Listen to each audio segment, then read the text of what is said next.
If Landman Season 3 truly moves forward with Cooper as the new company president, it marks one of the boldest narrative shifts the show has made so far. This isn't just a promotion or a shock twist meant to generate headlines. It fundamentally changes the power dynamics, the emotional core, and the long-term trajectory of the series. Cooper stepping into a presidential role signals that Landman is done treating him as collateral damage and is ready to explore what happens when someone shaped by violence, guilt, and consequence is handed real authority. What makes Cooper's rise so compelling is that it feels earned through suffering, not strategy. Unlike traditional corporate climbers, Cooper didn't work his way up through ambition or manipulation. His journey has been reactive, messy, and often traumatic. He's been pulled into situations he didn't fully understand, exposed to brutal realities of the oil business, and forced to live with outcomes he never chose.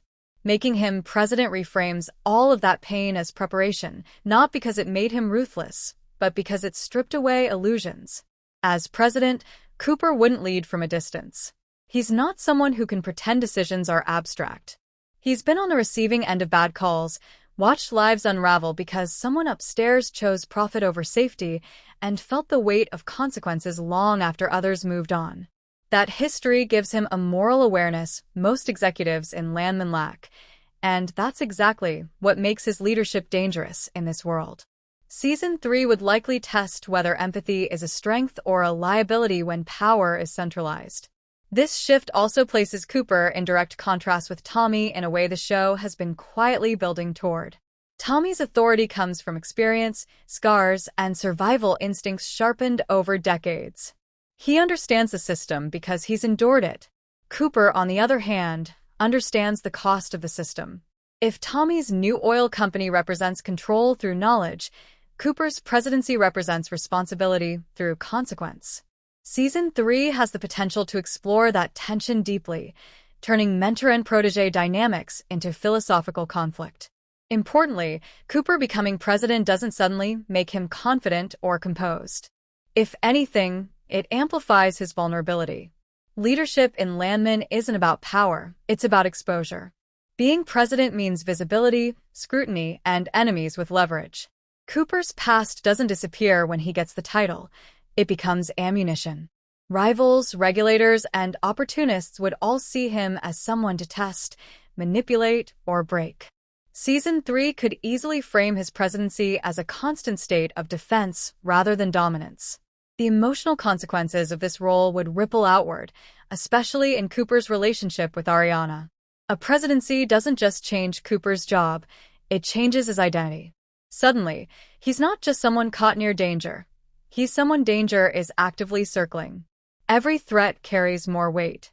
Every risk is personal. Ariana wouldn't just be loving Cooper anymore. She'd be loving a man whose decisions could cost lives, livelihoods, and safety. That tension alone could fuel entire story arcs, forcing the couple to confront what partnership means when power enters the equation. There's also a strong chance Cooper doesn't want this position. In fact, the most believable version of this story is one where presidency isn't a triumph, but a trap. Season 3 could present the role as the only alternative to total collapse, a last resort solution to prevent a hostile takeover, legal implosion, or predatory consolidation. In that scenario, Cooper isn't chosen because he's perfect, but because he's acceptable to too many sides at once. And in Landman, being the compromise candidate is often the most dangerous place to stand. From a thematic standpoint, Cooper as president allows Landman to fully interrogate generational power. Season 1 and 2 focused on inherited systems and entrenched hierarchies. Season 3 can ask what happens when leadership is passed to someone who didn't build the system but was damaged by it. Does Cooper try to reform it from within? Does he harden into the kind of executive he once resented? Or does the job slowly strip away his ideals until survival becomes the only priority? Those questions align perfectly with the show's darker worldview. This move also sharpens the show's tone. Boardroom scenes would no longer feel detached or procedural. Every decision would carry emotional residue. When Cooper signs off on layoffs, drilling expansions, or risky contracts, the audience understands exactly what those choices mean on the ground, because Cooper does. That makes the storytelling heavier, more intimate, and more morally complex than ever before. Ultimately, Cooper becoming president in Season 3 isn't about success. It's about transformation. Landman has always been a story about what power does to people, not what it gives them. Elevating Cooper puts that theme front and center. The question won't be whether he's capable of the job.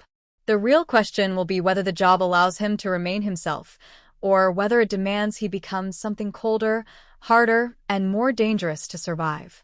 If Season 3 commits to this arcade, Landman won't just be escalating its drama. It'll be redefining its soul, shifting from a story of endurance to a story of responsibility, and asking whether anyone can hold power in this world without paying an unbearable price.